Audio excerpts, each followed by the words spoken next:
கருத்தை மையமாக வச்சு ஒரு பெரிய கதை சொல்லலான்னு இருக்கேன் நான். இந்த கதை வந்து உண்மையிலேயே வந்து ஒரு உண்மையான கதை. இந்த கதை பற்றி என்ன இருக்குன்னா, ஒரு விழுந்தவர் எழுந்த கதை. அதாவது ஓஹோன்னு இருந்தார் பிஸ்னஸில் இருந்து, அதுக்கப்புறம் விழுந்தாரு, விழுந்து எழுந்தாரு. எப்படி அவர் விழுந்தாரு, எப்படி எழுந்தாருன்றதை பற்றி ரொம்ப சுருக்கமாக அவர் பிபிடி மூலமாக பிரசன்ட் பண்ணலான்னு இருக்கேன். சார் எனக்கு சொல்றது கேட்குதா சார்? கிளியரா இருக்கா? கேக்குது சார், பேசுங்க. ஓகே ஓகே, நன்றி சார். ஸோ அவர் வந்து ஒரு தையல் மிஷின் ஒன்று ஆரம்பித்தார். அந்த தையல் தொழிலில் வந்து என்னென்னா ஒரு 4 பேரை வச்சு ஆரம்பித்தார். ரொம்ப பல வருஷம் முன்னாடி ஆரம்பித்தார். அவருடைய கடின உழைப்பினாலும், ரொம்ப சின்சியராக வந்து ரொம்ப உழைச்சதுனாலையும், அவர் ரொம்ப நல்ல சர்வீஸ் கொடுத்தனாலையும் அந்த தையல் கடை வந்து ரொம்ப ஓஹோன்னு ரொம்ப ஃபேமஸாக இருந்தது, ரொம்ப ஓஹோன்னு இருந்தது. ஆனால் அதுக்கப்புறம் பார்த்தீங்கன்னா, அது வந்து ஏதோ ஒரு காரணத்தினால அப்படியே அதனுடைய பிஸ்னஸ் அப்படியே டவுன் ஆகினே இருந்தது. அப்போ அவர் என்ன நினச்சார்னா, விவேக் சொல்லார்ல, எப்படி இருந்த நான் இப்படி ஆயிட்டதே அப்படின்னு சொல்லிட்டு ரொம்ப வருத்தப்பட்டு இருந்தார் அவர். சரி, அதுக்கு என்ன பண்ணலாம் அப்படின்னு யோசனை பண்ணிட்டு இருக்கும்போது அவர் என்ன சொன்னார்னா, ஞாயிற்றுக்கிழமை மீட்டிங். அவர் என்ன சொன்னார், இது உண்மையில் நடந்தது, அவர் சொன்னதை அப்படியே வந்து நான் இப்போ ப்ரொடியூஸ் பண்ணுறேன். நாளைக்கு காலையில் 8 மணிக்கு, ஞாயிற்றுக்கிழமை காலையில் 8 மணிக்கு மீட்டிங் இருக்குது, எல்லாரும் வந்துருங்க அப்படின்றார். அப்போ அவர் சொல்லும்போது கிட்டத்தட்ட 20-25 பேர் அந்த கடையில் வேலை செய்கிறாங்க. அப்போது எல்லாருக்கும் வந்து ஒரு பெரிய அதிர்ச்சி. ஏன்னா கடை ரொம்ப அதில் டவுன் ஆகினே இருக்குது. நிச்சயமாக வந்து மீட்டிங் கூப்பிட்டுட்டு, நீ வந்து இது மாதிரி டவுன் ஆகி போச்சு, இன்னும் நாள்லேருந்து யாரும் வேலைக்கு வருவானா அப்படின்னு சொல்லுவாங்களோன்னு பயந்துன்னு எல்லாமே ஒரு துடிப்பாக இருந்தாங்க. ஒரு வயசானவர் வந்து அப்படியே கண்ணை மூடின்னு அழ ஆரம்பித்தார். ஐயோ, இப்போ தானே என் பெண்ணுக்கு வந்து வரம் வந்தது, நான் என் பெண்ணு வந்து கல்யாணம் பண்ணோம், அந்த கல்யாணத்துக்கு செலவு வந்து நான் வந்து முதலாளிகிட்ட கடன் கேட்கலான்னு நினச்சிருந்தேன், இன்னும் இப்படி ஆயிடுச்சு, நாளைக்கு 8 மணிக்கு மீட்டிங் சொல்கிறாரு அப்படின்னு சொல்லிட்டு அவர் பாட்டு கண்ணை முடின்னு கதற ஆரம்பித்தார். இன்னொரு சொன்னார், நான் ஹவுசிங் லோனை வந்து நான் பணம் கட்டினமே, 1 மாதம் எப்படி கட்டுறது அடுத்த மாதம் அப்படின்னு சொல்லிட்டு தலைமையில கை வச்சுக்கினார். இன்னொரு பையன், போன மாதம் தானே நான் ஜாயின் பண்ணேன் இங்கே, அதுக்குள்ளே என்னை வெளியே அனுப்பிச்சிடுவாங்களோ அப்படின்னு சொல்லிட்டு அவன் வந்து லேசாக அழ ஆரம்பித்தான். ஒரு அம்மா வந்து மாதம் சீட்டு கட்டணுமே 10,000, அடுத்த மாதம் எப்படி கட்டுறது அப்படின்னு சொல்லிட்டு அவங்க வந்து ஒரு மாதிரி புலம்ப ஆரம்பித்தாங்க. இன்னொரு அம்மா வந்து, சரி இங்கே வேலை போச்சுன்னா வேற எங்கேயாவது வேலை கிடைக்குமா அப்படின்ற மாதிரி எல்லாருமே யோசிக்க ஆரம்பித்தாங்க. ஆனால் அவர் ஒன்றும் சொல்லவே இல்லை. மீட்டிங்குன்னு சொன்னார். ஆனால் சொன்ன பிறகு அவர் என்ன சொன்னார்னா, நாளைக்கு மீட்டிங்கு காலையில் நான் சிற்றுண்டி தருவேன், யாரும் எங்கேயும் சாப்பிடாதீங்க, இங்கே வந்து சாப்பிட்ருங்க அப்படின்னாரு. சரி, எல்லாம் நினச்சாங்க, சரி நல்லா அழகான சிற்றுண்டிலாம் கொடுத்துட்டு எல்லோரும் அனுப்பிச்சிடுவாங்க அப்படின்ற மாதிரி எல்லாருமே மறுபடி திருப்பி ஒரு மாதிரி வச்சேன். என்ன சிற்றுண்டின்னு பார்த்தீங்கன்னா, சூடான இட்லி, சுவையான சாம்பார், அப்புறம் நெய்மணக்கும் பொங்கல், நேர்த்தியான குருமா, இதில் வந்து நல்ல முறுமுறுன்னு வடை, இதெல்லாம் தடையில்லாமல் எல்லாருக்கும் கொடுத்தாரு. கொடுத்தோடனே எல்லாரும் ஒரு சாப்பிட்டு ரொம்ப சாப்பாடு ரொம்ப பிரமாதமாக இருந்தது, இருந்தாலும் ஒரு வருத்தம் இருந்தது. அப்புறம் ஒரு கூட்டம் போட்டார். அந்த கூட்டம் போட்டு என்ன சொன்னார்னா, அவர் ஒரு கேள்வி கேட்டார் பாருங்க, இந்த தொழில் இன்னும் மோசமாக போகணும்னா என்னென்ன யோசனை சொல்லுங்க அப்படின்னாரு. இது யாராவது சொல்லுவாங்களா அது மாதிரி? அதாவது ஒரு தொழில் வந்து நலிவடைஞ்சிச்சு, அந்த நலிவடைஞ்சதை வந்து எப்படி நம்ம இம்ப்ரூவ் பண்ணலாம் அப்படின்னு தான் வந்து அவருடைய பணியாளர் கேட்பாங்க. ஆனால் இவர் மட்டும் என்ன கேட்டார்னா, how to spoil the business further அப்படின்ற மாதிரி ஒரு மீட்டிங்கில், இந்த தொழில் இன்னும் மோசமாக போகணும் என்னென்ன யோசனை சொன்னோன்னே, அவ்வளோதான் என்ன பண்ணாங்க எல்லாரும் வந்து அவர் இன்னொன்று சொன்னார், இது ஒவ்வொரு யோசனைக்கும் நான் வந்து ஒரு அல்வா துண்டு பரிசு கொடுக்க போகிறேன் அப்படின்னாரு. அப்போ எல்லாரும் என்ன நினைச்சாங்கன்னா, ஏற்கனவே வந்து நல்ல அருமையான சிற்றுண்டி கொடுத்தாரு, இப்போ யோசனை சொன்னாரு, இந்த யோசனைக்கு அல்வான்றாரு, அல்வா கொடுத்துட்டு நம்மளுக்கு அல்வா கொடுக்க போறாரு, அவ்வளோதான், நாளையிலேருந்து இந்த கடை பக்கம் யாரும் வராதிங்க அப்படின்னு சொல்ல போறாருன்னு சொல்லிட்டு எல்லாருக்கும் ஒரு துக்கம் தாங்க முடியல. ஏன்னா எல்லாருமே வந்து 10-20 வருஷம் அங்கே வேலை செய்ததுனால அவங்களால என்ன பண்ணுறதே தெரியல, ஒரு மாதிரி இருந்தாங்க ஆச்சுங்களா. அப்புறம் அதுக்கப்புறம் ஒவ்வொருத்தரா கன்வின்ஸ் பண்ணி எல்லாரையும் யோசனை கேட்டார். கிட்டத்தட்ட ஒரு 64 யோசனை சொன்னாங்க. அது என்ன யோசனை, அதாவது how to spoil the business ஃபர்தர்ன்ற மீனிங் அதான். அதில் என்ன யோசனைன்னு பார்த்தீங்கன்னா, இது சொல்லும் போது அவருக்கு என்ன யோசனை பண்ணிச்சு, நம்ம மக்களுக்கெல்லாம் இது மாதிரி வந்து அவர் ஒரு டிஃபன் கொடுத்தாரு, அல்வா கொடுக்குறாரு. இது வந்து நார்மலாக என்ன நம்ம ஊருக்கள்லாம் பார்த்தீங்கன்னா, ஒரு ஆடை வந்து நல்லா குளிப்பாட்டி, அது குளிச்சிருக்காது, நல்லா குளிப்பாட்டி மஞ்சள் தண்ணி தெளித்து அதுக்கு ஒரு பொட்டி இட்டு அதுக்கு ஒரு மாலை போட்டு கடைசியில் பலி கொடுப்பாங்கல்ல, அது மாதிரி நமக்கு வந்து அருமையான டிஃபன் கொடுக்குறாரு, அல்வா கொடுக்குறாரு, கடைசியில் நம்மளாம் வீட்டுக்கு அனுப்பிச்சிடுவாரு அப்படின்ற மாதிரி ஒரு ஒரு பயங்கரமான ஒரு திங்கிங்கில் அவங்க எல்லாருமே போச்சு. ஆனால் அவர் என்ன சொன்னார் அப்படின்னா, இந்த என்னென்ன சொன்னாங்க அப்படின்னு கேட்டிங்கன்னா, how to spoil the business further. அதுக்கு இப்போ எல்லாம் ஒருத்தரை சொல்ல ஆரம்பித்தாங்க, சார் கஸ்டமர் வந்தால் அவனை மதிக்கவே கூடாது சார், அவனை வந்து வெல்கமே பண்ணக்கூடாது சார் அப்படின்னு. சார் அருமையான யோசனை, ஒரு அல்வா ஒன்று கொடுப்பா அப்படின்னு சொல்லிட்டு அல்வா தூள் ஒன்று கொடுத்தாரு. அடுத்து சொன்னாங்க, சார் அவங்க எந்த கம்ப்ளைண்ட் பண்ணாலும் காதில் வாங்கவே கூடாது, என்ன எந்த கம்பெனி அவனை காதலே வாங்கக்கூடாது, கம்பெனி அப்படியே விட்டுரு போக வேண்டியது தான் அப்படின்னாரு. ஸோ இன்னும் 2 மாதம் நடக்கிற பிஸ்னஸ் அநேகமாக வந்து 1 மாதமே முடிஞ்சுன்னு நினைக்கிறேன் அப்படின்னு சொல்லிட்டு சிரிச்சினே மறுபடியும் சொன்னார். அப்புறம் அடுத்து சொன்னார், சார் நம்ம கடை வந்து 10லேருந்து 9 சொன்னீங்கல்ல, 10 கிடையாது, எப்போ வேணாலும் திறக்கலாம், எப்போ வேணாலும் திறக்கலாம், எப்போ வேணாலும் மூடலாம், யாரும் வந்து கேள்வி கேட்க முடியாது, அது மாதிரி பண்ணலாம் சார். 10 மணிலேருந்து 11 மணிக்கு திறப்போம், நைட்டு 9 மணிலேருந்து 8 மணிக்கு திறப்போம், 8 மணிக்கு மூடுவோம், இல்லை 7 மணிக்கு மூடுவோம் அப்படின்னாரு. அப்படின்னு ஒருத்தர் சொன்னாங்க. இன்னும் சொன்னாங்க, சார் முக்கியமாக வந்து துணியை வந்து கரெக்டாக அளவெடுக்கிறது தான் சார் நம்மளுடைய பிஸ்னஸ் இம்ப்ரூவ் ஆகுது, சரியாக எடுக்கக்கூடாது, அவ்வளோதான், அளவு சரியாக எடுக்க விட்டுருவோம் அவ்வளோதான் அப்படின்னு சொல்லிட்டு. சரி அளவு சரியாக எடுக்காது என்னாச்சு, தைக்கிறது சரியாக தைக்கக்கூடாது அவ்வளோதான் அப்படின்னு சொன்னாங்களாம். சரி அதாச்சு. அடுத்து சொன்னாங்க, இந்த பட்டனுக்கு காஜாக்கு வந்து எப்பயுமே ரொம்ப ஒற்றுமை இருக்கும், அதாவது பட்டன் சைஸ் தான் காஜா இருக்கும் அப்படின்றது இல்லையா, அது 2 இருக்கவே கூடாது, பட்டனோட காஜா பெருசாவோ சின்னதாகவோ இருக்கணும், அவன் கஷ்டப்படணும் அவன் சட்டை போடுறதுக்கு அப்படின்னு சொல்லிட்டு ஒருத்தர் சொன்னாங்க. இன்னும் வந்து பட்டன் வந்து ரொம்ப லூஸாக தைக்கணும், அவன் ஒரு வாரத்தை துவச்சி விடனா பட்டன்லாம் அப்படியே கழண்டு விழுந்துடணும் அப்படின்னு சொன்னாங்க. அப்புறம் கடைசியில் என்ன பண்ணுவாங்க, தைச்ச துணியெல்லாம் அயன் பண்ண இல்லையா, அயன் பண்ணவே கொடுக்கலாம் சார், அப்படியே மூட்டை கட்டி கையில் கொடுத்துடலாம் சார் அப்படின்னு சொன்னாங்க. அடுத்தது வந்து நம்ம டெலிவரி டைம் கொடுக்குறோம், இந்த டெலிவரி டைமில் பண்ணவே கூடாது, அவ்வளோதான், 10ஆம் தேதினா ஒரு 15 தேதி கொடுப்போம், இல்லை 20 தேதி கொடுப்போம், இல்லை அப்புறம் வாங்க சொல்லுவோம் அப்படின்னாங்க. அப்புறம் புதிய தொழில்நுட்பம் ஆன்லைன் பேமெண்ட்டு, நிறைய பேர் இப்போ என்ன பார்த்தீங்கன்னா எல்லாமே ஒரு மொபைல் மூலமோ கார்டு மூலமோ பே பண்ணுறாங்க இல்லையா, அதெல்லாம் கிடையாது, ஒன்லி கேஷ் அவ்வளோதான் அப்படின்னு சொல்லுவோம். எங்கே போகிறதுனா பக்கத்தில் ஏடிஎம் இருக்காங்க போய் வாங்கிக்க அப்படின்னு சொல்லிட்டு இது மாதிரி ஒரு 64 யோசனை சொன்னாங்க. சொல்லும்போது ரொம்ப துக்கமாக தான் சொன்னாங்க. ஏன்னா வந்து இவர் என்ன பண்ண போகிறான்னு தெரியல, இவர் வந்து எப்படி இந்த கேள்வியெல்லாம் கேட்குறாரு, how to spoil the business ஃபர்தர்னு எப்படி சொல்கிறாரு, இது என்ன மோசமாக இருக்கே அப்படின்னு சொல்லிட்டு ஒரு இது பண்ணார். சரி இதெல்லாம் எல்லாம் நோட் பண்ணிக்கிறாங்க. எல்லாம் நோட் பண்ண பிறகு அப்புறம் என்னாச்சுன்னா, இப்போ நம்ம ஒரு கேள்வி கேட்கலாம், சரி நல்லா பிஸ்னஸ் ஓடிடுது, ஏன் வந்து நலிவடைஞ்சிச்சு அப்படின்னு எல்லாருக்கும் ஒரு நமக்கே ஒரு ஒரு ஆச்சரியமாக ஒரு கேள்வி வரும். இது யாராவது நீங்கள் சொல்ல முடியுமா, நார்மலாக நல்லா பிஸ்னஸ் ஓடிடுது திடீர்னு நலிவடைஞ்சிச்சு, இதுக்கு யாராவது நம்ம இப்போ இருக்கிற பங்கேற்பாளர் யாராவது சொல்ல முடியுமா, என்ன காரணம் என்னது? அவங்களோட சோம்பேறித்தனம் சொல்லலாம், அதுல எதையுமே ஒரு கண்டுக்கிட மாட்டாங்க, இந்த மாதிரி இருக்கிறதுனால தோல்வி அடைஞ்சிருக்கலாம். சரி சார், அப்புறம் வேற ஏதாவது? சரியான நிர்வாகம் சரியில்லை சார், நிர்வாகம் சரியில்லை, கரெக்ட். அதுக்கப்புறம் அது ஒரு காரணமா இருக்கலாம். அப்புறம் சார் வேற ஏதாவது கேக்குதுங்களா? ஹலோ ஹலோ ஹலோ சார், சொல்லுங்க மேடம். 64 விஷயங்களும் சார் இப்ப சொன்னாங்கல்ல சார், எல்லாருமே இதனாலதான் வந்து இந்த ரீசன்னாலதான் தோல்வி அடையும்னு சொல்ற மாதிரி அது எல்லாமே அங்க நடந்திருக்கு சார். இல்லை அது அது நடந்தில்லை, அது இன்னும் மோசமாக போகிறது சொல்லியிருக்காரு அவர்.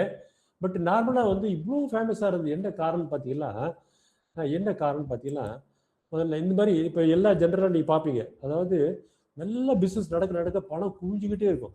பணம் குவிய பார்த்தீங்கன்னா அதுக்கப்புறம் ஒரு ஜாலரா கூட்டம் ஒன்று அப்படியே சுற்ற ஆரம்பிச்சிடும்.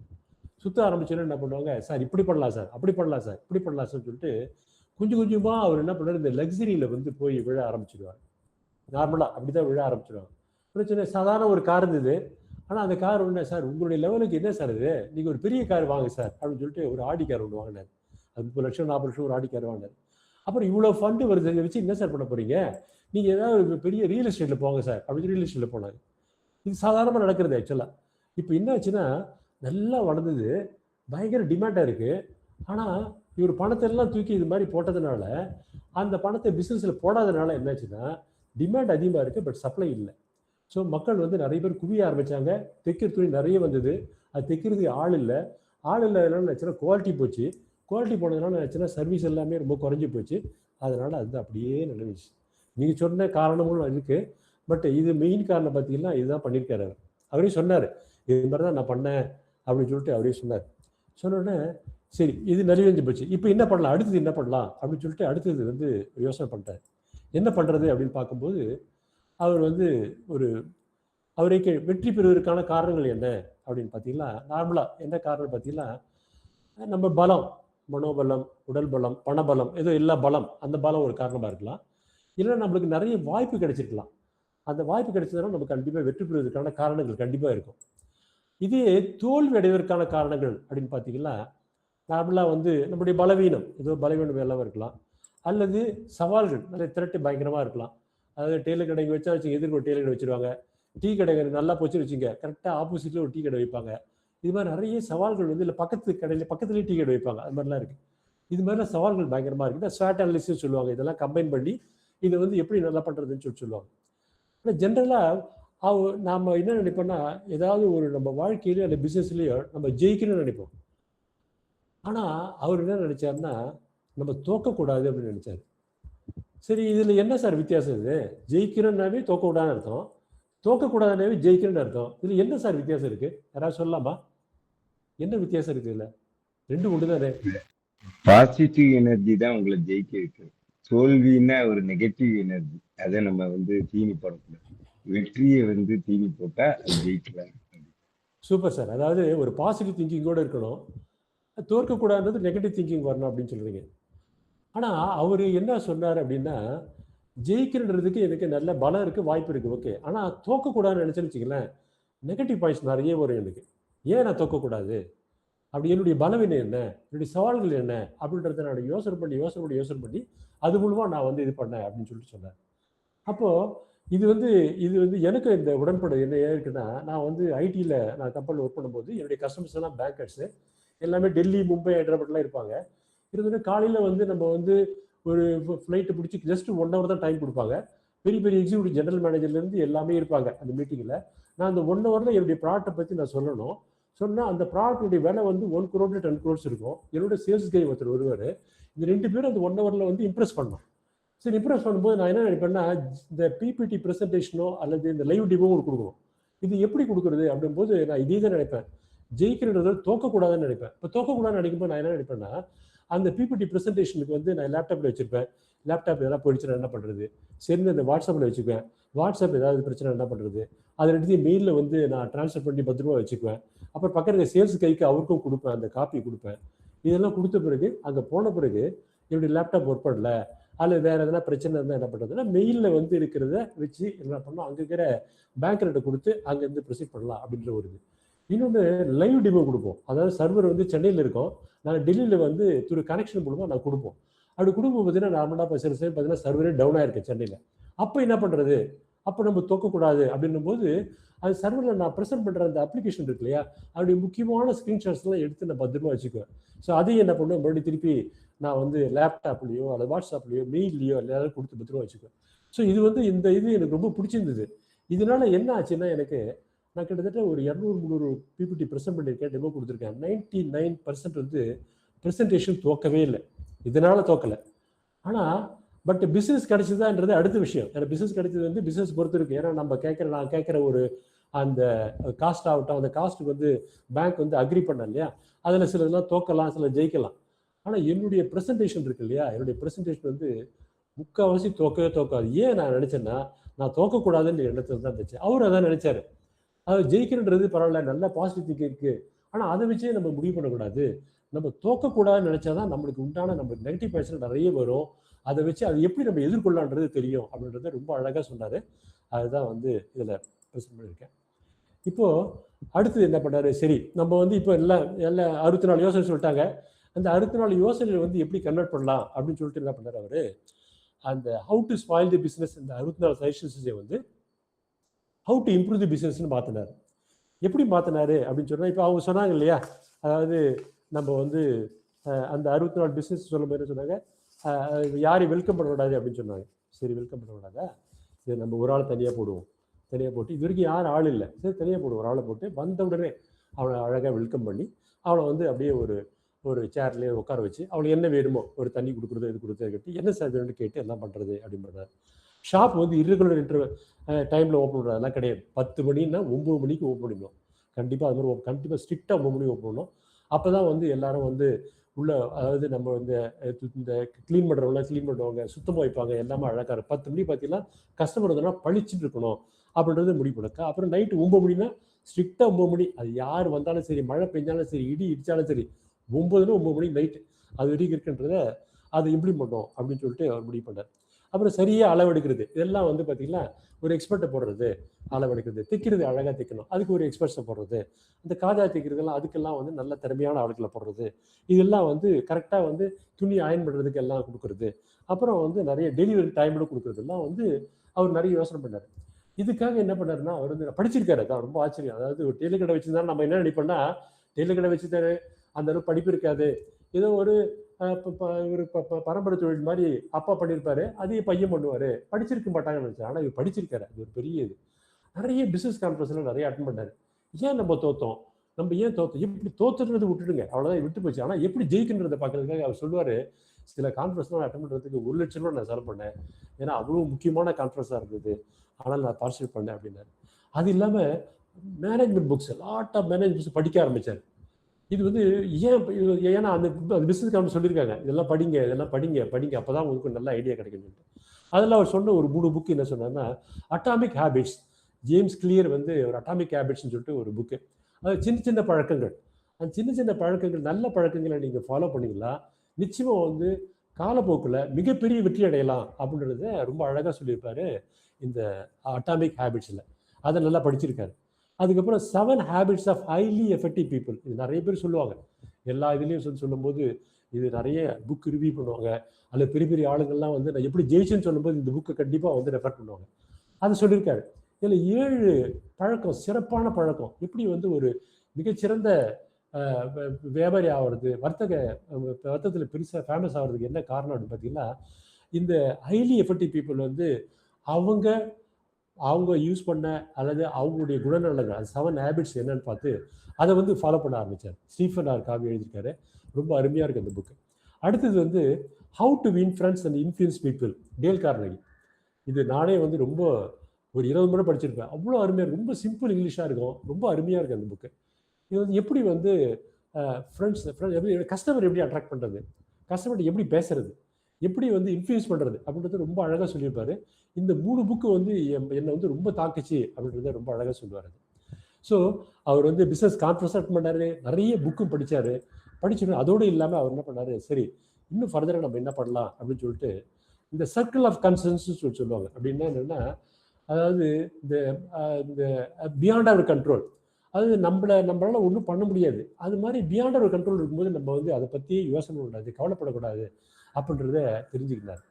சர்க்கிள் ஆஃப் இன்ஃப்ளூயன்ஸ் சொல்லும்போது அவர் என்ன சொல்கிறாருன்னா, இதெல்லாம் நம்மளால் மாற்ற முடியுமோ, இதெல்லாம் மாற்றுறதுக்கு சான்ஸ் இருக்கோ, அதெல்லாம் கண்டிப்பாக நம்ம மாற்றலாம் அப்படின்றது அதையும் அவர் புரிஞ்சுக்கிறார். அப்புறம் டைம் மேனேஜ்மெண்ட், இது ரொம்ப முக்கியம். இது தனிப்பட்ட வாழ்க்கைக்கும் சரி, ஒரு பிஸ்னஸுக்கும் சரி, நேர நிர்வாகன்றது ரொம்ப முக்கியம். அதை ரொம்ப ஸ்ட்ரிக்டாக ஃபாலோ பண்ணணும் அப்படின்றதையும் அவர் புரிஞ்சுக்கிட்டார். எம்ப்ளாயீஸ் வெல்ஃபேர், அந்த காலத்தில் பார்த்தீங்கன்னா எம்ப்ளாயீஸுக்கெல்லாம் யாரும் கண்டுக்க மாட்டாங்க. உடம்பு சரியில்லை சார், ஜுரம் சார் அப்படின்னு சொன்னால், ஜுரமா வேலை செய்ய, இல்லை ஜுரங்கிறேன்னு சொல்லிட்டு ஏதாவது சாக்கு சொல்லிட்டு இருக்கேன் அப்படின்வாங்க. உண்மையிலேயே ஒரு ஜுரமாக இருக்கும். அது மாதிரிலாம் இருக்கும்போது அந்த காலத்தில் அப்படி தான் முதலாளி ஒரு பயங்கரமாக இதுவாக இருப்பார். தொழிலாளிகள் அந்த காலத்தில் ஏன்னா படிப்பறிவு இருக்காது, அது இல்லாமல் வறுமையான சூழல் இருக்கிறதுனால அவங்க வேறு வழியிலன்னு இருப்பாங்க. ஆனால் இப்போ அது மாதிரி கிடையாது. எந்த ஒரு தொழிலாளியும் மினிமம் நல்லா படிச்சிருக்காங்க, அவங்க எல்லாமே தெரியுது. அப்படி இருக்கும்போது அவங்க உடம்பு சரியில்லை, ஏதாவது பிரச்சனைனா உடனே கான்சன்ட்ரேட் பண்ணணும் அப்படின்றத நல்லா புரிஞ்சுக்கினார். ஏன்னா இது எல்லா பிஸ்னஸ்லையும் எனக்கு தெரிஞ்சு ஒரு நண்பர் ஃபோட்டோ ஸ்டுடியோ வச்சுருக்காரு. அவர் 10 பேர் தான் இருக்காங்க. ஆனால் ஒவ்வொரு வருஷமும் பார்த்தீங்கன்னா அவர் ஏதாவது ஒரு இன்ப சுற்றுலா இட்டு போவார். எங்கேயாவது ஊட்டி, கொடைக்கானல் அப்படின்னு சொல்லிட்டு எங்கே இட்டு போவார். நல்ல லாட்ஜில் தங்க வைப்பார், நல்ல சாப்பாடு கொடுப்பாரு, குடும்ப நேரம் 2 வருஷம் ஒரு தடவை நல்ல துணிமணிலாம் வாங்கி கொடுப்பாரு. அதனால் எல்லாருமே அவங்ககிட்ட ரொம்ப நெருக்கமாக ஒரு பக்தியாக ரொம்ப இருப்பாங்க. அதை ரொம்ப புரிஞ்சுக்கிறார். எம்ப்ளாயிஸ் வெல்ஃபேர் கண்டிப்பாக இருக்கணும் அப்படின்றத புரிஞ்சுக்கிறார். அப்புறம் ஒரு டூஸ் அண்ட் டோன்ட்ஸ் என்னென்ன பண்ணணும் அப்படின்னு டிஃபைன் பண்ணார். அப்புறம் ரோல்ஸ் அண்ட் ரெஸ்பான்சிபிலிட்டியை அவர் டிஃபைன் பண்ணார். அப்புறம் எஸ்ஓபி, இது எல்லாமே ஒரு பிஸ்னஸை சொல்லுவாங்க, ஸ்டாண்டர்ட் ஆப்ரேட்டிவ் ப்ரொசீஜர்ஸை அது இம்ப்ளிமெண்ட் பண்ண ஆரம்பித்தார். முக்கியமாக ஆட்டோமேட் பண்ணார். ஏன்னா இந்த டெய்லரிங் மிஷினாக இருந்தாலும் கூட எவ்வளோ தூரம் முடியுமோ அவ்வளோ நேரத்தையும் ஆட்டோமேட் பண்ணார். அதாவது ஒரு கஸ்டமர் வர்றது, துணி கொடுக்குறது மேனுவல் தான். ஆனால் அந்த துணி கொடுத்த பிறகு அதை வந்து ஒரு எல்லாருக்கும் வந்து ஒரு டிஸ்டர்ப் கொடுத்துட்டாரு. துணி கொடுத்த பிறகு துணி வந்தது இந்த தேதியில் இவருக்கு துணி வந்ததுன்னு சொல்லிட்டு அப்படியே அவன் பஞ்ச் பண்ணுவாங்க. பஞ்ச் பண்ணோடனே அதுக்கு ஒரு ஐடி ஒன்று கிரியேட் ஆகிடும். அந்த ஐடியோட ஒரு ரிசீட் ஒன்று அந்த கஸ்டமர் கொடுத்துருவாங்க, டெலிவரி டேட்டோடு கொடுத்துருவாங்க. இந்த பஞ்ச் பண்ண உடனே என்னாச்சுன்னா அந்த துணி என்ன பண்ணால் அடுத்து வந்து அளவெடுக்காரு பாருங்க, அங்கே வந்து போயிடும், மேனுவலாக போயிடும். ஆனால் அந்த டிஸ்டாப்பில் அவருக்கு அந்த பெண்டிங் காமிக்கும். ஸோ இந்த கஸ்டமரை அங்கே வந்து வர வச்சுருவாங்க. அவர் அழகாக வந்து அளவு எடுப்பார். அளவு எடுத்த உடனே நான் அளவு எடுத்துட்டேன்னு சொல்லிட்டு அவர் பஞ்ச் பண்ணுவார். உடனே என்ன பண்ணுவாங்க, தைக்கிறாங்க இல்லையா சூப்பர்வைசர், அவருக்கு அந்த பெண்டிங்னு போயிடும். இது மாதிரி அப்புறம் அங்கே போன பிறகு அவர் என்ன பண்ணி தைக்க ஆரம்பிப்பார். தைக்க ஆரம்பித்த பிறகு எல்லாம் முடிச்சுட்டுன்னு சொல்லிட்டு அவர் என்ன பண்ணுவார், இந்த காஜா பட்டன் தைக்கிற சூப்பர்வைசருக்கு அந்த டெஸ்க்டாப்பில் பெண்டிங் போயிடும். அவர் என்ன பண்ணுவார், யாரெல்லாம் ஃப்ரீயாக இருக்காங்களோ அவங்களுக்கு தைக்க சொல்லி அப்புறம் இது பண்ணுவார். அப்போது எல்லாம் முடிஞ்ச பிறகு அவர் என்ன பண்ண நேராக வந்து இந்த அயன் பண்ணுறாங்க இல்லையா அந்த டிஸ்கில் வந்து அது போயிடும், பெண்டிங் போயிடும். அவர் என்ன பண்ணுவார், எல்லாத்தையும் பார்த்து துணி, ஆனால் அந்த துணியெல்லாம் மூவ் ஆகினே போகிறது மேனுவல் தான். ஆனால் இதெல்லாம் வந்து இந்த ப்ராசஸ் பண்ணுறது பாருங்க எல்லாமே ஆட்டோமேட் பண்ணிட்டார். அந்த அயன் பண்ணுறவர் அதெல்லாம் எடுத்து அயன் பண்ணி அழகாக ஒரு கவரில் போட்டு எடுத்து உள்ளே வைப்பார். உள்ளே வச்சது டெலிவரி போகும். டெலிவரி வந்து பெண்டிங் காமிக்கும். அவர் சொன்ன டேட்டில் வந்து என்ன பண்ணுவார், அந்த டெலிவரி டைம் அப்படியே பார்த்து வச்சுருவார். அப்புறம் கஸ்டமருக்கு இன்ஃபார்ம் பண்ணுவார், ரெடியாக இருக்குது நீங்கள் வந்து வாங்கிக்குன்னு சொல்லுவார். அப்புறம் அவர் வந்து வாங்கின பிறகு அந்த டெலிவரி வந்து டெலிவர்டுன்னு சொல்லிட்டு ஒரு பஞ்ச் பண்ணுவார். ஸோ இதெல்லாம் ஒரு பெரிய ப்ராசஸ் தானே. இந்த ப்ராசஸ் நான் பண்ண பிறகு தான் சார் எனக்கு வந்து பெரிய ரிலீஃப் ஆச்சு. இதெல்லாம் மேனுவலாக பண்ணி நிறைய பிரச்சனை வந்தது. அந்த பிரச்சனைலாம் எவ்வளோ தூரம் முடியுமோ அவ்வளோ தூரம் நான் ஆட்டோமேட் பண்ணிட்டேன். சரி இந்த ஆட்டோமேட் பண்ணால் மட்டும் போதுமா அப்படின்னு பார்த்தா சொல்கிறாரு, எல்லாம் பண்ணிட்டேன், பிஸ்னஸ் இம்ப்ரூவ் ஆச்சு, ஆனால் நான் சும்மா இருக்க முடியல, டெய்லி வந்து மானிட்டர் பண்ண வேண்டியது, ஒவ்வொரு ஆக்டிவிட்டி மானிட்டர் பண்ணுறது, எப்படி மானிட்டர் பண்ணுறது அப்படின்னு சொல்லிட்டு நானே உள்ளே நுழைய முடியுமா அப்படின்னும் போது ஒரு MBA கிராஜுவேட் வந்து வந்தான். சார் எனக்கு ஏதாவது வேலை கொடுங்க சார், இப்போ தான் MBA முடித்தேன், நம்ம அவனுக்கு டெய்லரிங் தெரியுமா, அதெல்லாம் தெரியாது சார் அப்படின்னா. சரி தெரியாது இல்லை, உனக்கு வந்து நான் வந்து ஒரு டெஸ்க்டாப் தரேன், நீ உட்காரு, இந்த ஆட்டோமேஷன் பண்ண இல்லையா இதெல்லாம் ஒழுங்காக நடக்குதா பாரு, நீங்கள்லாம் பெண்டிங் ரொம்ப நேரம் இருக்கும், இங்கெல்லாம் ரொம்ப ஏன் அது மாதிரி இருக்குன்னு சொல்லிட்டு எல்லாருக்கும் இன்டர்காம் கொடுத்தாச்சு. இன்டர்காம் நீ கேளு என்ன பிரச்சனைன்னு கேளு, ரொம்ப பிரச்சனை தான் நேரம் என்கிட்ட வா. கரெக்டாக 9 மணிக்கு அந்த கடை முடிஞ்ச உடனே எனக்கு வந்து கரெக்டாக 9:10 வந்து என் டேபிளில் ஒரு ரிப்போர்ட் வரணும். இன்னைக்கு எவ்வளோ துணி வந்தது, எவ்வளோ டெலிவரி பண்ணாங்க, என்னென்ன பெண்டிங் இருக்குது, என்னென்ன இருந்துன்னு சொல்லிட்டு. இது இல்லாமல் ரொம்ப அழகாக இன்வென்ட்ரி மேனேஜ்மெண்ட் இருக்கு. அதாவது இந்த நூல் கண்டு இதெல்லாம் இருக்கு இல்லையா, இதுக்கு ஒரு தனி ஸ்டோர் ஒன்று தனியாக வச்சுட்டு அதையும் வந்து ஃபுல்லாக ஆட்டோமேட் பண்ணி அது எல்லாம் யாராவது அதை வந்து அங்கே ரிலீஸ் பண்ணால் அது யார் ரிலீஸ் பண்ணாங்க, எப்போ ரிலீஸ் பண்ணாங்க, டேட்டு, அதுக்கு என்னடான இது, அதுக்கு என்னடா இ-சைன் சிக்னேச்சர்லாம் வாங்கிக்கினேன். ஸோ எவ்வளோ ஸ்டாக் இருக்குது அப்படின்றதுலாம் பக்கவாக பண்ணி எல்லா ரிப்போர்ட்டையும் வந்து ஒரு அழகாக ஒரே ஒரு A4 சைஸில் ஒரு சின்னதாக வந்து இந்த MBA கிராஜுவேட் வந்து முதலாளிகிட்ட கரெக்டாக வந்து 9 மணிக்கு நைட் வந்து கொடுக்கணும், 9க்கு இது வந்துடும் அப்படின்னு சொன்னார். இப்படி பண்ணதுனால என்னாச்சு அப்படின்னு சொன்னா, விழுந்தார் இல்லையா, அந்த விழுந்ததெல்லாம் போயிட்டு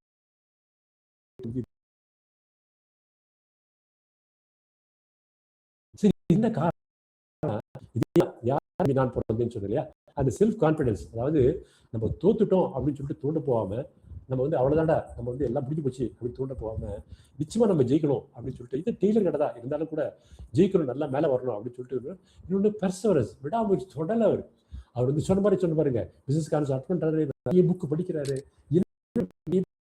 வெற்றி பெற்ற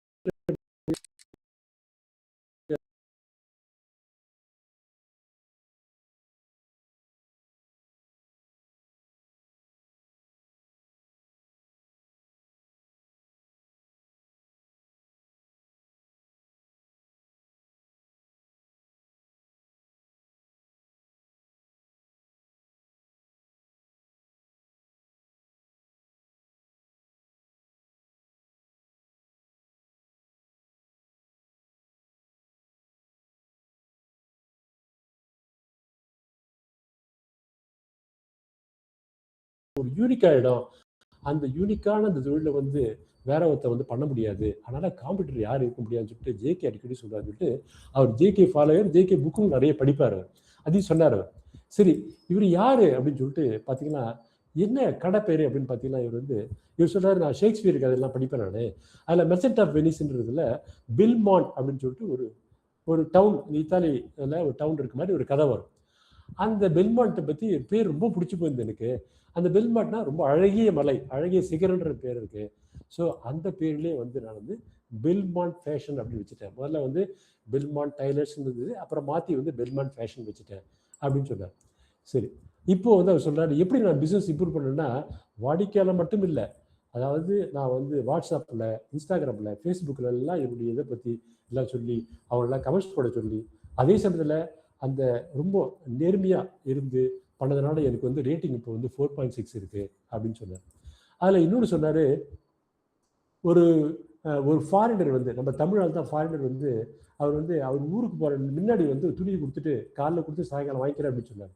ஆனால் வரவே இல்லை. அவர் நான் துணியெல்லாம் தைச்சாச்சு, எல்லாம் வரவே இல்லை. அப்படியே அழகாக வந்து அதை நல்லா அயன் பண்ணி எல்லாம் உள்ள வச்சுட்டாங்க. அப்புறம் 2 வருஷம் கழிச்சு அவர் வராரு. வந்த உடனே அவருக்கு என்ன டவுட்னா, இந்த துணியை ஏமாற்றிடுவாங்க, ஏன்னா ரொம்ப காஸ்ட்லி துணி, கடைசியில் கொடுக்கலன்னு சொல்லுவாங்க, இல்லை ஏமாற்றிடுவாங்க அப்படின்னு நினச்சி தான் வந்தார். வந்த உடனே அந்த ஸ்லிப்பை வச்சு காமிச்ச உடனே மறுபடியும் அந்த பழைய ரேப்பெல்லாம் எடுத்துகிட்டு புதுசாக இன்னொரு அயன் பண்ணி ஒரு புது துணி அன்றைக்கே தைச்ச மாதிரி எடுத்து கொடுத்த உடனே ரொம்ப சந்தோஷமாயிடுச்சு. சந்தோஷம் உடனே அந்த ஃபாரினில் இருக்க தமிழ் மக்களுக்கு சொல்ல அங்கேருந்து ஆர்டர் நிறைய குவிய ஆரம்பிச்சிச்சு. அங்கே வந்து மக்கள் எப்பெல்லாம் வந்து நம்ம இந்தியாவுக்கு வராங்களோ அவங்க அப்பெல்லாம் வந்து என்ன பண்ணுவாங்க, எனக்கு ஒரு துணி கொடுத்து ஆர்டர் கொடுத்துருவாங்க, டைம் இருந்தால் எடுத்துகிட்டு போவாங்க, இல்லைன்னா நான் வந்து பார்சல் அனுப்பிச்சிடுவேன் அப்படின்றத ரொம்ப சிறப்பாக சொன்னார். சரி, இவர் கடை எங்கே பார்த்தீங்கன்னா இந்த பெல்மான்ட்டு ஒரு கடை இருக்குது. இந்த கடையுடைய தோற்றம் அப்படி தான் இருக்கும். நைட்டில் பார்த்தீங்கன்னு வச்சுங்களேன், நைட்டில் வந்து இந்த கடை வந்து இப்படி தான் இருக்கும். இந்த பெல்மான்ட்டு ஒரு கடை இருக்குது. சரி, இவர் யார் அப்படின்னு சொல்லிட்டு பார்த்தீங்கன்னா பாருங்கள், உள்ள அந்த வந்து வெல்கம் பண்ணுறது இடம் பாருங்கள் எப்படி இருக்கு பாருங்கள். அது வந்து ரொம்ப பிரமாதமாக வந்து ஒரு சொஃபிஸ்டிகேட்டடாக, யாரோ ஃபாரினர்ஸ்லாம் வராங்க எல்லாம் வராங்கன்னு சொல்லிட்டு ரொம்ப சொஃபிஸ்டிகேட் ரொம்ப அருமையாக பண்ணியிருப்பார். சரி, இதை பற்றி இன்னும் ஃபர்தராக அவரை பற்றி தெரியும்னு சொல்லி வச்சுங்களேன்.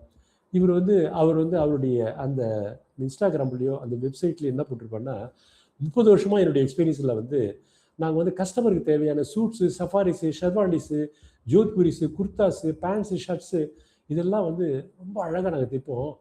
நாங்கள் வந்து இப்போ ப்ராமிஸ் பண்ணுறோம். என்ன ப்ராமிஸ் பண்ணுறோன்னா, நாங்கள் தைச்ச சட்டையோ பேண்ட்டு நீங்கள் போட்டிங்கன்னா ஒரு புது லுக்கு உங்களுக்கு கண்டிப்பாக கிடைக்கும் அப்படின்றத ப்ராமிஸ் பண்ணுறாரு. அது உண்மையும் கூட. அது சில பேர் பார்த்தீங்கன்னா, நீங்கள் நம்ம அனுபவத்தில் பார்த்துருப்போம், ஒரு சாதாரண சட்டை தான் தைச்சிருப்போம், ரொம்ப மலிவான ஒரு ஷர்ட்டு தான் இருக்கும். அதை தைக்க கொடுத்து போட்ட பிறகு பார்த்தீங்கன்னா ரொம்ப பிரமாதமாக இருக்கும். அது தைக்கிறனுடைய திறமையை பொறுத்து இருக்குது, அது இதை பொறுத்து இருக்குது. அது அவரை சொல்கிறார், அடிக்கிறது வந்து ரொம்ப ஸ்ட்ராங்காக சொல்கிறாரு. சரி, இவர் பேர் என்னன்னு பார்த்தீங்கன்னு வச்சுங்களேன். பேர் பார்த்தீங்கன்னா இந்த ரொட்டேரியன், அதாவது லைன்ஸ் இருக்க ரொட்டேரியன் ஜி அப்துல் கரீம் சக்லா அப்படின்னு சொல்லிட்டு இந்த பெல்மான்ட்லேயே சிஇஓ இருக்கார். அவருடைய பையனை வந்து ஜாயின் பண்ணி அவர் வந்து இப்போ சேர்மனாக இருக்காருன்னு நினைக்கிறேன். சரி, இவங்க யார் அப்படின்னு பார்த்தீங்கன்னா, இவங்க தான் வந்து இந்த இது சார் சென்டரில் உட்காந்துருக்காரு பாருங்க, ஒரு வெள்ளை முடி இருக்கார் இல்லையா, அவர் தான் வந்து அப்துல் கரீம் சக்லா. இவர் வந்து இந்த கதையை சொல்லும் போது பார்த்தீங்கன்னா, ஒரு இப்போதான் மார்ச் மாதம் தான் நினைக்கிறேன், ஏதோ ஒரு தளத்தில் வந்து ஒரு 75வது நாள் இந்த பயிற்சி மன்றத்தில் இவர் கூப்பிட்டாங்க. இவர் இந்த கதையை ரொம்ப அழகாக சொல்லும்போது அப்படியே மனசில் ரொம்ப பதிஞ்சு போச்சு. இது எங்கேயாவது எப்பயாவது யாருக்காவது நம்ம வந்து நிச்சயமாக இதை ப்ரெசென்ட் பண்ணோம் அப்படின்னு நினச்சிருந்தேன். ஸோ அழகாக வந்து நற்புள்ளிகள் வந்து ஒரு அழகான தலைப்பு கொடுத்தாங்க. அந்த தலைப்பில் இன்றைக்கி எனக்கு ப்ரெசென்ட் பண்ணுறதுக்கு ரொம்ப வாய்ப்பு கிடைச்சிது. ஸோ நம்பிக்கை தான் வாழ்க்கை அப்படின்ற மாதிரி அந்த செல்ஃப் கான்ஃபிடென்ஸ் தான் வந்து என்னை முன்னேறி வச்சதுன்றது திருப்பி சொன்னார். ரொம்ப அருமையாக சொன்னார். ஃபைனலாக அவர் எல்லாருக்கும் தெரிஞ்ச ஒரு பாட்டை நான் பாடி முடிச்சிடுறேன். நெஞ்சம் இருக்கு துணிவாக, நேரம் இருக்கு தெளிவாக, நெஞ்சம் இருக்கு துணிவாக, நேரம் இருக்கு தெளிவாக, நினைத்தால் முடிப்பேன் தனியாக, நீ யார் நான் யார் போடா போ, ஆடியிலே காத்தடிச்சா ஐப்பசியில் மழை வரும், தேடி வரும் காலம் வந்தா செல்வமெல்லாம் ஓடி வரும், யாரை நம்பி நான் பிறந்தேன், போங்கடா போங்க என் காலம் வெல்லும், வென்ற பின்னே வாங்கடா வாங்க, என் காலம் வெல்லும், வென்ற பின்னே வாங்கடா வாங்க. மிக்க நன்றி, வணக்கம். நன்றி சார், நன்றி. அதாவது இந்த தலைப்புல 15 நபர்கள் பேசிட்டாங்க, 16 நபர் ஒரு வித்தியாசமான ஒரு பார்வை. நட்புறவில் முதல் என்ன சொல்ல கண்ணி பேச்சுன்னு சொல்லுவாங்க பார்லிமெண்ட்ல பேசும்போது, எங்க நட்புறவிக்கு வந்து இன்னைக்கு ஒரு வித்தியாசமான பார்வை, ஒரு உண்மை கதையும் சொல்லி அந்த கதையில நிறைய விஷயங்கள் சொன்னீங்க. ரொம்ப நன்றி சார். என்னோட ஃபீட்பேக்கு அதுக்கப்புறம் நான் உங்களுக்கு கொடுக்குறேன். நம்ம தளத்துல ஃபீட்பேக் சொல்றவங்க ஹேண்ட் ரைஸ் பண்ணா கூப்பிடுறதுக்கு ஈஸியா இருக்கும். சரவணன் சார் இங்க பேசுங்க. அனைவருக்கும் இனிய காலை வணக்கம் சார். இன்னைக்கு செக்ஷன் ரொம்ப சிறப்பாக இருந்தது சார். கதை மூலயமா நல்ல அரை மணி நேரமும் கதையாகவே சொல்லி ரொம்ப விளக்குனீங்க. ரொம்ப சிறப்பாக இருந்தது சார். வாழ்த்துக்கள் சார். சார் வாய்ப்புக்கு நன்றி சார். நன்றி நன்றி. அடுத்து ரம்யா மேடம் நீங்க பேசுறீங்க. அடுத்து சிவசங்கரி மேடம். அனைவருக்கும் இனிய காலை வணக்கம். ரொம்ப நல்லா இருந்தது சார். இந்த டைமென்ஷன்ல வந்து நிறைய பேர் யோசிக்க மாட்டாங்க தான். பாசிட்டிவா திங்க் பண்ணுவோம், பாசிட்டிவ் அஃபர்மேஷன் எல்லாம் போவோம். ஆனா நம்ம நெகட்டிவா கூட இதெல்லாம் இன்னும் தோத்து போறதுக்கு என்ன ஐடியாஸ்ன்னு பார்த்து அதுல இருந்து அனலைஸ் பண்ணி அதுல இருந்து கொண்டு வந்து அதுலதான் கரெக்ஷன்ஸ் பண்ணி டீப்பா லேர்ன் பண்ணி ரொம்ப நல்லா இருந்தது சார். இந்த ஸ்டோரி வந்து பாத்தீங்கன்னா இது நார்மலா ஒரு உண்மை கதை முதல்ல சொல்லிட்டீங்க. பட் இருந்தாலும் என்ன கம்பெனியா இருக்கும்னு ஒரு கியூரியாசிட்டிலேயே இருந்தது. அதுக்கப்புறம் வந்து இப்படிலாம் கூட யோசிக்க முடியுமா நிறைய தருணங்கள்ல வந்து யோசிக்க வச்சுட்டு சார். ரொம்ப அருமையான தலைப்பு, நல்ல அருமையான கதை. எங்களுடைய செலெக்ஷன் வந்து ரொம்ப நல்லா இருந்துச்சு சார். இந்த தலைப்புக்கு இந்த கதையை நான் செலக்ட் பண்றேன் அப்படின்னு சொல்லிட்டு செலக்ட் பண்ணி அதுல என்னென்னலாம் எங்களுக்கு கொடுக்க முடியுமோ இன்புட்ஸ் எல்லாமே கொடுத்துருக்கீங்க. Thank you sir. Welcome to Narpulari sir. First session ரொம்ப அருமையா இருந்துச்சு சார். Thank you sir. நன்றி மேடம், நன்றி madam. Sivasankari madam. Thank you sir. அனைவருக்கும் நற்புலரின் இனிய காலை வணக்கம். குமார் சார் ரொம்ப நல்லா இருந்துச்சு செஷன். இன்னைக்கு தான் ஃபர்ஸ்ட் முறையா உங்க செஷனை நான் ஃபுல்லாக கேட்டிருக்கேன். ரொம்ப தெளிவா அழகா சொன்னீங்க. அப்படி கேட்டுட்டே இருக்கலாம் போலதான் இருந்துச்சு உங்க வாய்ஸ். அந்த கதையை வந்து நற்புலரியில கொடுத்த டாபிக்கோட கனெக்ட் பண்ணி பேசின விதம் ரொம்ப சூப்பரா இருந்துச்சு. ஒரு மோட்டிவேஷன் கதையா தான் இருந்துச்சு. ஸோ என்னென்னலாம் நெகட்டிவ்னு தெரிஞ்சுக்கிறதுக்கு அவங்ககிட்டே கேட்டு அதை பாசிட்டிவா மாத்தின விஷயங்கள் ரொம்ப சூப்பரா இருந்துச்சு. பேஷனை லவ் பண்ணுங்கன்னு சொன்ன விஷயங்கள் நல்லா இருந்துச்சு. அதுதான் ஆச்சரியத்தை தோணுச்சு. யாரா இருக்கும், என்ன கம்பெனியா இருக்கும் அப்படின்னு யோசிச்சுட்டு வரப்ப அப்படி கடைசியா போட்ட விஷயம் நல்லா இருந்துச்சு. சூப்பரா இருந்துச்சு சார். Excellent session sir. இன்னைக்கு டே வந்து எங்களுக்கு ஃப்ரெஷ்ஷா அவரோட மோட்டிவேஷன் வந்து உங்களோட மூலியமா அவரோட மோட்டிவேஷன் எடுத்துட்டு நாங்க டேவை ஃப்ரெஷ்ஷா கீழே விழுந்தாலும் எந்திரிச்சு பெரிய மலை போல உயர்ந்து நிக்கணும் அப்படிங்கிற ஒரு பெரிய ஒரு மோட்டிவேஷனை தான் கொடுத்துருக்கேன் இன்னைக்கு நட்புலரியில. Thank you so much sir. வாழ்க வளமுடன். அன்றாடம் வாருங்கள், உங்கள் அமுத ஊற்றி தாருங்கள் sir. Thank you so much sir. நன்றி மேடம், நன்றி. தன்மானம் சார் நீங்க அடுத்து பேசுங்க. அடுத்து வித்யா மேடம். நட்புறவில் இணைந்திருக்கும் அனைவருக்கும் நலமான நற்காலை வணக்கம். உண்மையிலேயே குமார் சார் ஒரு பிபிடியும் எளிமையாக நல்ல ஒரு சிறப்பாக மொத்தத்தில் நான் தெரிஞ்சுட்டு என்னன்னு கேட்டீங்கன்னா, தோல்விகளை நீங்கள் வேள்விகளாக நீங்கள் நினைத்தால் கண்டிப்பாக உங்களுக்கு வெற்றிதான் என்பதை ஒரு நிதர்சன உண்மையாக சொல்லியிருக்காங்க. இதுக்கு நல்ல ஒரு உதாரணமாகவும் உண்மை சம்பவமாகவும் சான்றாகவும் ஒரு நிறுவனத்தை எடுத்து அதில் இதெல்லாம் அதுவும் ஃபெயிலியர், அந்த ஃபெயிலியருங்கிறது யார்கிட்டேருந்து கேட்கணுங்கிறப்ப வந்து ஒரு பேஸ் மட்டும் அடிப்படை தொழிலாளிகிட்டேருந்து கேட்டிருக்காங்க. இப்போ நிறைய நிறுவனங்கள் சஜஷன் என்ற பேரில் கெய்சனுங்கிற பேரில் எல்லாமே தொழிலாளர்கிட்ட கேட்டு தான் இன்றைக்கு ஒரு நிறுவனம் பல பிரான்ச்சுகளாக உருவாக்குற காரணம் தொழிலாளிகள் தான். அன்றைக்கு தொழிலாளிகள் சொன்ன மாதிரி மருத்துவத்தில் சொன்னாங்க, நீங்கள் மருத்துவத்தில் வந்து லீவெல்லாம் கொடுக்க இதை பண்ண மாட்டாங்க. ஏன்னா இன்னைக்கு அந்த தொழிலாளருடைய நலம் புரிந்து கண்டிப்பாக அப்படியா ஒரு வாரமாக 4 நாளாங்கிறது. ஏன்னா கோவிட்லாம் நிறைய பாடம் கற்றுக் கொடுத்துருக்கு. இப்போ டெங்குலாம் நிறைய பரவிட்டு அப்படிங்கிறது அதையும் பற்றி சொன்னாங்க சார். ரொம்ப மகிழ்ச்சி, ரொம்ப சந்தோஷம். ஒரு வித்தியாசமான பார்வை, வித்தியாசமான கருத்து, ஒரு வினோதமான அனுபவம் அப்படிதான் சொல்ல முடியும். நன்றி சார், வாழ்த்துக்கள். நன்றி, தேங்க்யூ. நன்றி சார், நன்றி சார். வித்யா மேடம். அனைவருக்கும் இனிய காலை வணக்கம் சார். ரொம்ப அற்புதமா இருந்தது. ஒரு வித்தியாசமான பார்வை கண்ணோட்டத்தை நீங்க மாத்திட்டீங்க. நான் எப்படி ஜெயிக்கணும் அப்படிங்கிறதுக்கும் நான் தோக்கக்கூடாதுங்கிறதுக்குமான வித்தியாசம் எவ்வளோ இருக்குங்கிறத ரொம்ப எளிமையா புரிய வச்சிங்க. இந்த ஒரு கதையை, உண்மை சம்பவத்தை ரொம்ப சுவாரஸ்யமா ஒரு த்ரில்லர் கதைக்கான ஒரு எவ்வளவு தூரம் நம்ம ஆர்வமா அது யாரா இருக்கும் அப்படின்னு கேட்டுட்டே இருப்போமோ அவ்வளோ சுவாரஸ்யமா சொன்னீங்க. உங்களுடைய அனுபவம் உங்களோட ப்ரெசன்டேஷன்ல பார்க்க முடிஞ்சது சார். உங்க இவ்வளோ வருஷ அனுபவங்களை வந்து உங்களோட அந்த பிபிடி வந்து அழகா காட்டிருச்சு. ஐ எம் ஸோ எக்ஸ்பீரியன்ஸ்ட் அப்படின்னு. So welcome and thank you so much for the wonderful presentation sir. Thank you. நன்றி மேடம், நன்றி மேடம். அடுத்தது மஞ்சுளா மேடம் பேசுறீங்களா?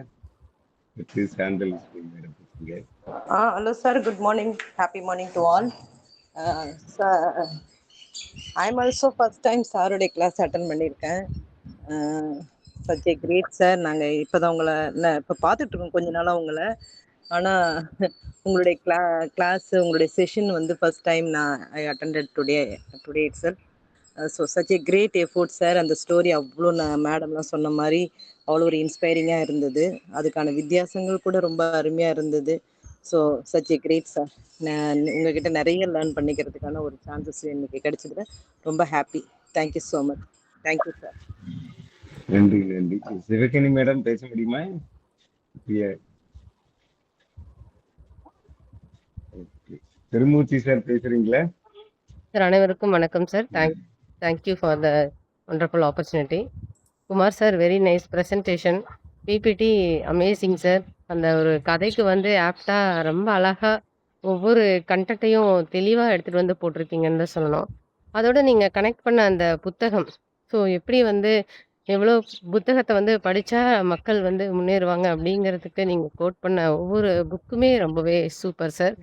அதுக்கப்புறம் லாஸ்டா வந்து நீங்க அந்த பிக்சரை போட்டு இவர் தான் அந்த மனிதர் அப்படின்னு சொல்லிட்டு நம்ம வந்து அந்த மனிதரை வந்து தேடி கண்டுபிடிக்கிற மாதிரி இருந்துச்சு. ஒரு சாதாரண மனிதர் வந்து சாதனை மனிதரா அந்த மக்கள் மத்தியில ஒரே அடையாளம் தெரியாம யுனிக் இல்லாம இருக்காரு அப்படிங்கிற மாதிரி இருந்தது சார். ரொம்ப சிறப்பா இருந்தது சார். இதற்காக உங்களோட மெனக்கடல் வந்து ரொம்பவே சிறப்பு. அதை தாண்டி இறுதியா நீங்க முடிச்ச விதம் இருக்கு பாருங்க. லாஸ்ட்ல அந்த பாட்டு பாடின விதம், கடைசியா கொண்டு வந்து அந்த டைட்டிலோட கனெக்ட் பண்ணது ரொம்பவே சிறப்பு sir. Excellent presentation sir. Thank you so much sir. அந்த நம்பிக்கை அப்படிங்கிற அந்த ஒற்றை வார்த்தை தான் வந்து ஒவ்வொருத்தரையும் உயர்த்துது அப்படின்னு சொன்னா, அதுக்கு வேற வார்த்தையே இல்ல அப்படின்னு தான் சொல்லணும். அவ்வளோ ஒரு தெளிவான விஷயத்தோட தெளிவா கொண்டு வந்து குடுத்துருக்கீங்க. Thank you so much sir. Have a great day sir. Thank you Narayanan sir. Sir அனைவருக்கும் நன்றி. வணக்கம், வாழ்த்துக்கள் சார். நான் திருமூர்த்தி பேசுறேங்க சார். பேசுங்க. உண்மையிலுமே எக்ஸலண்டான ஒரு மோட்டிவேஷன் பேசுங்க சார். யாரையும் நம்பி நான் பிறந்தேன் அப்படிங்கிறத இவ்வளவு சுருக்கமா ஒரு 20-25 நிமிஷத்துல வந்து ஹைலைட்டா வந்து ஒன்னொன்னி அந்த பிஸ்னஸ் ஏன் வந்து டவுன் ஆகுது அப்படிங்கிறதையும் எடுத்து கூறி, அந்த பிஸ்னஸ்ல வந்து யார் ஜெயிச்சிருக்காங்க அவங்கள வந்து மென்ஷன் பண்ணி கூறி, இப்படி பண்ணீங்கன்னா இப்படி வளரலாம் அப்படிங்கிறதையும் நம்ம தெளிவாக சொல்லியிருக்காங்க சார். குமார் சார், மிக்க நன்றி சார். நீண்ட ஆயுள், நிறை செல்வம் பெற்று ஆரோக்கியத்தோடு வாழ வாழ்த்துக்கள் சார். இந்த நாள் இனி நாள் இன்பமான தந்த இறைவனுக்கு நன்றி. உணவுப் பொருளாக மையம், நதிகளுக்கும் தேசியமையும், மனமெங்கும் மையம் கூறி இந்த வாய்ப்பு கொடுத்த அன்பு நல்லவனுக்கு நன்றி சார். Thank you sir. நன்றி சார். சிவசங்கரி மேடம் அந்த சாட் பாக்ஸ்ல உள்ளதை வாசிக்கிறீங்க. Okay sir. சார் நான் தான் போட்டிருக்கேன். Presentation super sir. Excellent slides and போட்டிருக்கேன். அப்படி பாட்டையும் சொல்ல மறந்துட்டேன். சூப்பராக பாடினீங்க சார். நல்லா இருந்துச்சு உங்க குரல் கேட்கறதுக்கு. சூப்பராக இருந்துச்சு சார் பாட்டு. சந்தானலட்சுமி மேம், மிகவும் அருமையான தெளிவான உரை சார். பெல்மாண்ட் ஷாப் உண்மை கதை பிபிடி சூப்பர் சார்னு போட்டிருக்காங்க. Thank you sir.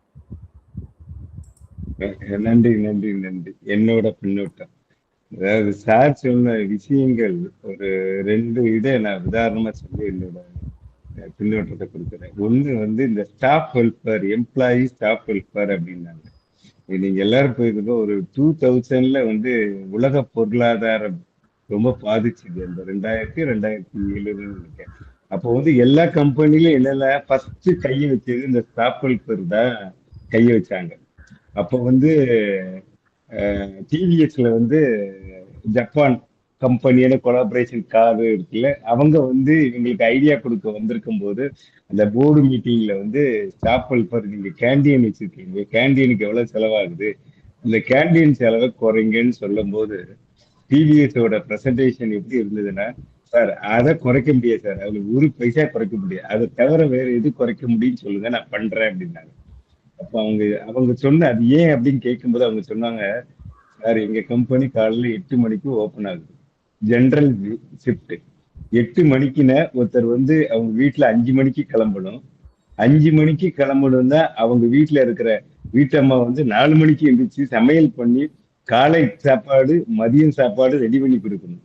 அப்ப என்ன ஆகுதுன்னா வீட்லயே அவர் பிரச்சனையை ஃபேஸ் பண்ணுவார்.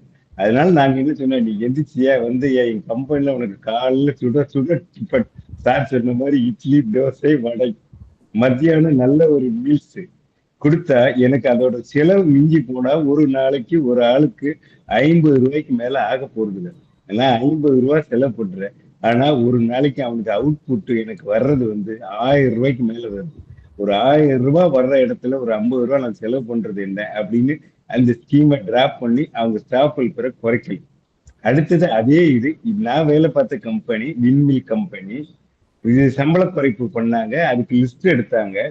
லிஸ்ட் எடுத்து பார்த்ததுல என்ன, எல்லாருக்கும் 10% குறைச்சிடலாம், என்ன கிராஸ் சேலரியில 10% குறைக்கலாம்னு சொல்லி லிஸ்ட் கேட்டாங்க. மேனேஜ்மெண்ட் எடுத்து கொடுத்தோன்னா எம்டி பார்த்தாரு. பார்த்துட்டு மொத்த ஒரு ஒரு 10 லட்சம் ரூபாய் குறையுதுன்னு வச்சுக்கோங்க. 5 லட்சம் ரூபாய் குறையுது. அதாவது டோட்டல் சேலரியில 5 லட்சம் ரூபாய் குறையுது. இந்த 5 லட்சம் ரூபாய் குறையறதுக்கு நான் பண்ணணுமான்னு சொல்லிட்டு என்ன சொன்னாருன்னா, கிரேட் வைஸ் பிரிச்சார். கிரேடு 4 கீழே, அதாவது அசிஸ்டன்ட் கீழே இருக்கிற லேபர்ஸ் அந்த மாதிரி இருக்கிறவங்கள டோட்டல் பண்ணீங்கன்னா மிஞ்சி போனா ஒரு 1 லட்சம் ரூபாய் கூட வரல. அப்ப அவர் என்ன சொன்னாரு, இந்த 1 லட்சம் ரூபாயை நம்ம ரிவர்ஸ் பண்ண வேண்டாம், உங்களுக்கு ஃபுல் சேலரி கொடுத்துருவோம். கிரேடு 4க்கு மேல உள்ளவங்க கொஞ்சம் சேலரி கம்மியா கொடுத்தாலும் அவங்க அட்ஜஸ்ட் பண்ணுவாங்க, அதனால ஒன்றும் தப்பு இல்லைன்னு சொல்லி அதை இம்ப்ளிமெண்ட் பண்ணாங்க. 2 மாசம் இம்ப்ளிமெண்ட் இருந்து 3ஆம் மாசம் அதையும் சேர்த்து கொடுத்தாங்க. அப்ப என்னன்னா, இந்த ஸ்டாஃப் வெல்ஃபேர் எவ்வளவு முக்கியம் அப்படின்னு சொல்றது, அந்த விண்வெளி ஒரு நல்ல லெவலுக்கு டெவலப் ஆச்சு. இது இது என்னோட கருத்து. சார் சொல்லும் போது அந்த இது எனக்கு மலர் நினைவுகள் மாதிரி வந்தது. அந்த கீழே இருக்கிற அடிமட்ட யாரோ அவங்கள்ட்ட இந்த பிரச்சனையை பேசினா அந்த கம்பெனி டெவலப் ஆகுறதுக்கு முக்கியமான காரணம். நிச்சயம் அவர் சொன்ன மாதிரி 64 ரிமார்க் வந்த மாதிரி வந்து பாத்தீங்களா, 64 அவர் அனலைஸ் பண்ணி அவங்கள்ட்டே சஜஷன் கேட்டுடலாம். சார் இந்த மாதிரி இருக்குன்னா இதுக்கு நீங்களே கொடுங்க அப்படின்னு சொல்லி சில கம்பெனிகள் கீழே இருந்து சஜஷன் வாங்குற கம்பெனி பாருங்க நம்பர் 1 இருக்கு. இன்னைக்கு நம்ம இருக்கிற டாப்ல சரவணா ஸ்டோரா இருக்கட்டும், அவங்க எல்லாம் பாருங்க சம்பளம் கம்மியா இருக்கு சார், ஆனா அவங்களுக்கு தங்குற செலவு, சாப்பாடு செலவு எல்லாம் கொடுத்துருவான். ஒரு மனிதனுக்கு என்ன இடமும் சாப்பாடும் தான் ஃபர்ஸ்ட். அதை ரெண்டையும் கொடுத்துட்டு நீங்க சம்பளம் கம்மியா கொடுத்தா கூட அவங்க கேர் பண்ண மாட்டாங்க. அதுதான் இந்த கான்செப்ட். அது நிறைய கம்பெனிக்கு வச்சிருக்கிற கம்பெனிகள் பாருங்க இன்னைக்கு நம்பர் 1 இருக்கும். இது என்னோட பின்னோட்டம். குமார் சார் வேற லெவல்ல இருக்கிறீங்க. எனக்கு ஒண்ணுமே தெரியாது என்ன நிறைகுடம் வந்து தழும்பாதுன்னு சொல்லுவாங்க. உங்களோட பிரசன்டேஷன் அழகா அந்த தலைப்புக்கு ஏத்தாப்புல ஒரு கதை, அதுக்கு உள்ள அந்த கருத்துகள் எல்லாமே பிபிடி எல்லாமே நான் ஸ்கிரீன்ஷாட் எடுத்திருக்கேன், உங்களுக்கு அனுப்பிச்சு விட்டுருக்கிறேன். ஒரு நல்ல ஒரு பிரசன்டேஜ். நட்புலரிக்கு ஒரு புதிய நபர் இந்த நட்புலரியை கடந்து போடுவதற்கு உதவி செய்வதற்கு வந்த குமார் சாருக்கு நட்புலர் டீம் சார்பாகவும் பவுண்டர் சார்பாகவும் நான் நன்றியை தெரிவித்துக்கிறேன். இப்பொழுது உங்கள் ஏற்புரையோட இந்த நிகழ்ச்சியை நம்ம முடித்துக் கொள்கலாம். பேசுகிறேன். அனைவருக்கும் இனிய காலை வணக்கம். இந்த தலைப்பு கொடுத்த உடனே இவர் நாராயண சார் சொன்னார், ஒரு 10 நாள் முன்னாடி நீங்கள் எடுக்கணும்னு சொல்லும்போது, இது ஏன்னா இங்கே வந்து நான் இப்போ ஒரு 6 மாதமாக பார்த்துட்டு இருக்கேன். ஆக்சுவலாக இந்த ஏமாளி டு கோமாளி, வெயில், அப்புறம் ஒரு அப்படியே நான் பேசலைன்னா கூட எப்படி பேசுகிறாங்கன்னு பார்க்கும்போது ரொம்ப ஆகச்சிறந்த பேச்சாளர்கள்.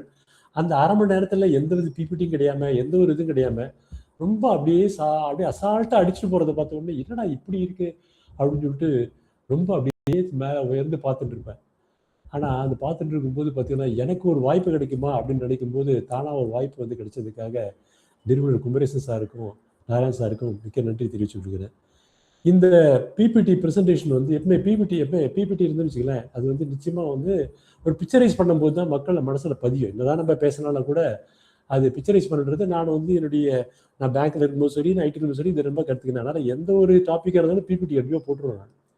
ஆனால் முதல்ல நான் என்ன நினச்சேன்னா, இது மாதிரி இந்த கதையை வந்து சொல்கிறதுக்கு மக்கள் வந்து எதாவது விரும்பான்னு தெரியல. சரி நம்ம சொந்த கதையை சொல்லுவோம். நானும் ஒரு பேங்க்கில் ஒர்க் பண்ணி ஒரு நல்ல ஒரு ஆஃபீஸில் நல்ல போஸ்ட்டில் இருந்துட்டு, அப்புறம் நல்ல ஒரு பாதுகாப்பான இடத்துல இருந்துட்டு திடீர்னு ஒரு ஐடி துறைக்கு போனோடனே சுத்தமாக பாதுகாப்பு கிடையாது. அப்படி இருந்து நான் எப்படி, அதாவது அதே என் கதை தான், விழுந்து எப்படி நான் மறுபடியும் மேலே வந்தேன்றது ஒரு ரொம்ப ஆகச்சிறந்த என்னுடைய சொந்த கதை அப்படி இருக்குது. ஆனால் அதை சொன்னால் எந்த அளவுக்கு மக்கள் வந்து விரும்புவாங்க அப்படின்றது ஒரு சந்தேகம் வந்தது. அதனால தான் வந்து இந்த இவர் சொன்ன கதை இப்போ அந்த இடத்துல இருக்கு. ஆக்சுவலாக சிறப்பாக நடந்துட்டு இருக்கு. அவர் சொன்ன அந்த கதை சும்மா 2 பக்கம் தான் அது எழுதியிருந்தார். அவர் சொன்னதெல்லாம் அதை வச்சு இந்த அழகாக என்னால் ப்ரெசென்ட் பண்ண முடிஞ்சுது. ப்ரெசென்ட் பண்ண முடிஞ்சு என்னால் வந்து என்னால் முடிஞ்ச வரைக்கும் நான் நல்லா காமிச்சேன். ஆனால் இந்த அளவுக்கு எல்லாருடைய பாராட்டுகளுக்கும் நினைக்கவே இல்லை. அதனால் எல்லோருடைய பாராட்டுகளுக்கும் இந்த மனமார்ந்த நன்றி. ஸோ இந்த நட்புலரிக்கு முக்கியமாக வந்து ரொம்ப ஆகச்சிறந்த பேச்சாளர்கள் இருக்கிற இந்த சபையில் வந்து நானும் ஒருத்தனாக வந்து, அதாவது இங்கே பார்த்தீங்கன்னா கடலில் எல்லாரும் வந்து நல்லா கடலில் ஆழ்கடலில் போயிட்டு மூழ்கி முத்தெடுக்கிற இந்த மக்கள் மத்தியில் நான் கடற்கரை ஓரத்தில் வந்து அலை வருது இல்லையா, அப்போ காலை நினச்சிட்டு இருக்கேன். அவ்வளோதான். இப்போ அது இன்னும் கொஞ்சம் நான் வந்து இவங்களுடைய எல்லாருடைய ஒத்துழைப்பினால் நிச்சயமாக வந்து என்னாலே அது மாதிரி பண்ண முடியுன்ற ஒரு நம்பிக்கையோட எனக்கு வாய்ப்பு கொடுத்ததற்கும் சரி, என்னுடைய பாராட்டு தெரிவித்த அனைத்து உறுப்பினர்களுக்கும் எல்லாருக்கும் என்னுடைய மனமார்ந்த நன்றியை தெரிவித்துக் கொள்கிறேன். வணக்கம். நன்றி சார், நன்றி சார். உங்களுக்கு இந்த 16ஆம் தேதி every month 16 Kumar sir presentation சொல்லி அது ஸ்லாட்டை உங்களுக்கு ஒதுக்கிடுறோம். நீங்கள் இந்த மாதிரி அதாவது வித்தியாசமான பார்வை, யாருமே பார்க்காத பார்வையை பார்க்கறீங்க. அதுதான் இந்த நட்புணர்வோட சிறப்பு. என்னன்னா ஒவ்வொருத்தருக்கும் தனித்தன்மை இருக்கு. எனக்கு ஒரு தனித்தன்மை இருக்கு, ஆனா என்ன மாதிரியே நீங்க பண்ணக்கூடாது. உங்களுக்குன்னு ஒரு தனித்தன்மை. அந்த மாதிரி அவங்க தனித்தன்மையில பேசும்போதுதான் இதுல ஒரு வித்தியாசமான அவுட்புட் கிடைக்குது. எல்லாருக்குமே ஏதோ ஒண்ணு பேசும்போது நீங்க ஒரு 2-3 கருத்துக்கள் இன்னும் இப்ப நீங்க சொன்னீங்க பாத்தீங்களா, இந்த பிபிடி இல்லாம பேசுறது நல்லதுதான். ஆனா நம்ம காட்சிப்படுத்துறது ஒரு முக்கியம் சொல்றீங்க. நீங்க ஒண்ணும் பாத்தீங்கன்னா குழந்தைகளுக்கே நீங்க எவ்வளவு 1/2 மணி நேரம் 1 மணி நேரம் கிளாஸ் எடுத்தா கூட புரியாது. அது ஒரு சின்ன படமா போட்டு இல்ல சின்ன ஒரு ஒரு பிக்சரா காமிச்சீங்கன்னு வைங்களேன், அது ஞாபகம் கரெக்டா வந்துடும். அது அந்த சொன்ன பாயிண்ட் வேல்யூபிள் பாயிண்ட்.